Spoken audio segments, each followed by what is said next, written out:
St. John's last went to the Final Four in 1985, and they lost to Georgetown. We want to transition over to them because they also made a coaching hire today, bringing in Ed Cooley. What does Ed Cooley bring to this Georgetown program?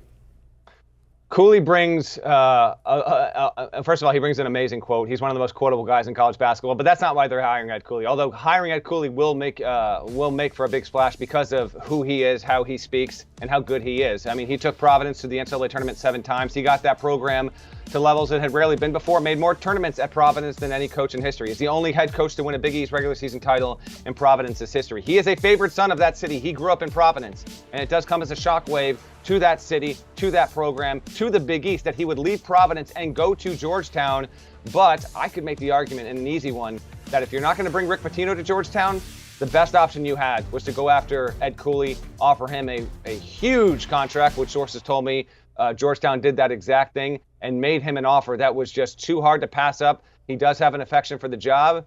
I did speak with Ed Cooley informally back in January when we were just talking about, would you ever leave? Because at that point we knew Patrick Ewing would probably ultimately be fired. And, his words were ringing in my head, over the past 24 hours, Jeremy, when he said, I absolutely love it here. It would be so hard to leave, but I never say never. I'm just a person who will never say never over anything. And so that's what we have here.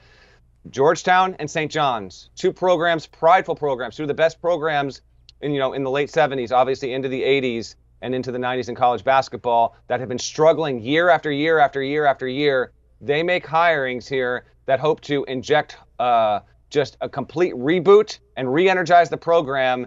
It is one of the better days for this Big East in a long time. And I say that knowing full well, again, Xavier still in the tournament in the Sweet 16. Creighton still in the tournament, still in the Sweet 16. UConn still in the tournament. Things could not be better right now for the Big East than where they are with what we have in the big bracket, and then Cooley making the move to Georgetown, and now Rick Pitino back in the big time on the big stage of college basketball. There were a lot of people who thought that would never be possible, but here he is, 70 years old and headed to Queens. All right, so you talk about holes filled at St. John's, certainly coaching holes, a coaching hole filled at Georgetown, but now there's a coaching hole at Providence. So where do the Friars go from here? Good question. I expect the Friars to target Micah Shrewsbury, Penn State's coach, who Georgetown was going to go after if it didn't get Cooley. Micah Shrewsbury also is being, looked at by Notre Dame, so that will be interesting. And Penn State's going to offer him a huge deal. That would be near the top of the list. There are other names that have been floated out there. I think do you look at Bobby Hurley at Arizona State? Well, that might be an option there. John Rothstein reported that Kim English at George Mason is a candidate.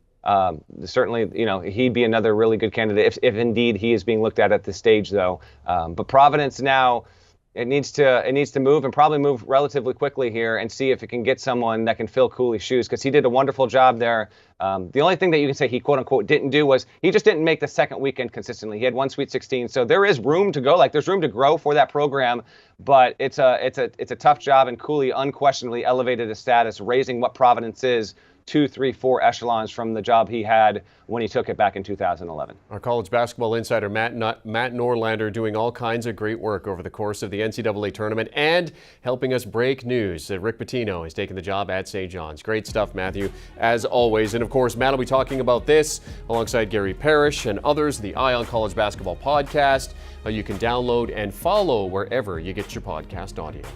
Do you want a sports network that delivers everything that matters about the game? The highlights, the picks, the instant analysis, no yelling, no fake debates, no politics. Hit the subscribe button and never miss a moment.